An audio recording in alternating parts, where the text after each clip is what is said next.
Congressman Paul, I've heard him now in many debates talking about bringing our troops home and about the war in Iraq and how it's failed. And I want to tell you that that kind of isolationism, sir, is what caused World War II.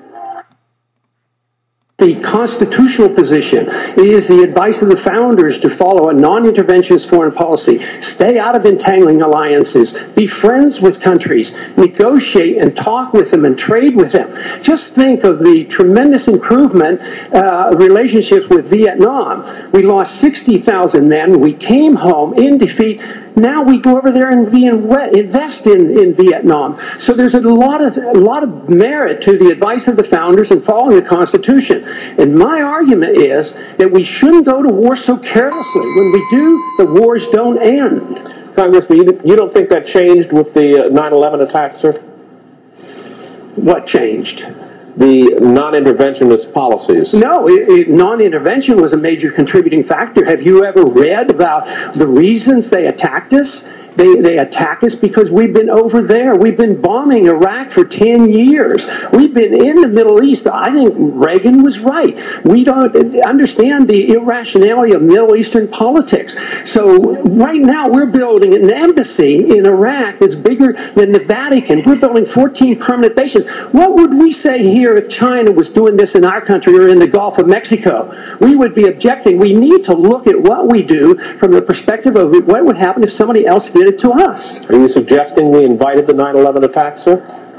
I'm suggesting that we listen to the people who attacked us and the reason they did it. And they are delighted that we're over there because Osama bin Laden has said, I am glad you're over on our sand because we can target you so much easier. They've already now, since that time, have killed 3,400 of our men, and I don't think it was necessary.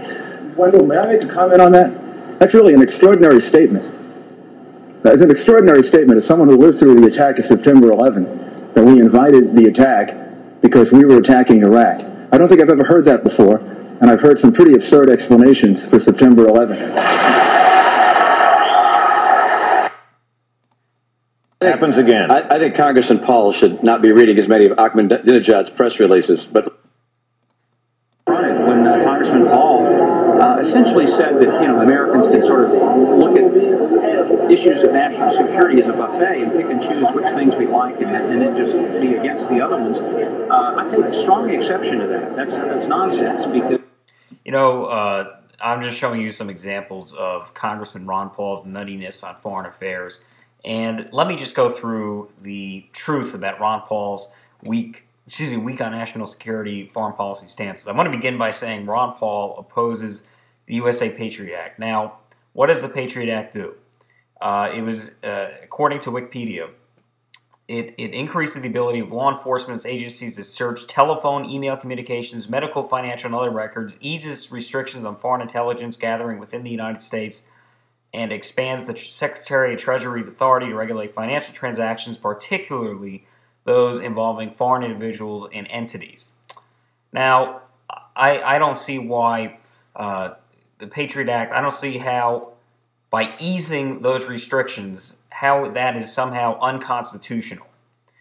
By eliminating those restrictions, then that would be considered unconstitutional. But simply by reducing them, it would not at all be considered unconstitutional. Second of all, the war in Iraq. Ron Paul believes that we were wrong to go into Iraq to disarm Saddam Hussein. Look, that is debatable. The truth, Saddam did not allow weapons inspectors into certain areas for years. Ever since we had finished fighting in Kuwait, Saddam had not allowed weapons inspectors in certain areas, and it was roughly 10 years to the point where Bush said we should go into Iraq because Saddam potentially had weapons. Did he? No, but in the long run we liberated 50 million people. Now, our reasoning for going to Iraq may have been flawed. However, it was still the right decision because Saddam may have had weapons. He was responsible for the slaughtering of 2 million people, and America needs an ally in the Middle East that is a functioning democracy to help us and Israel and our European allies defeat terrorism worldwide. Ron Paul said that interventionism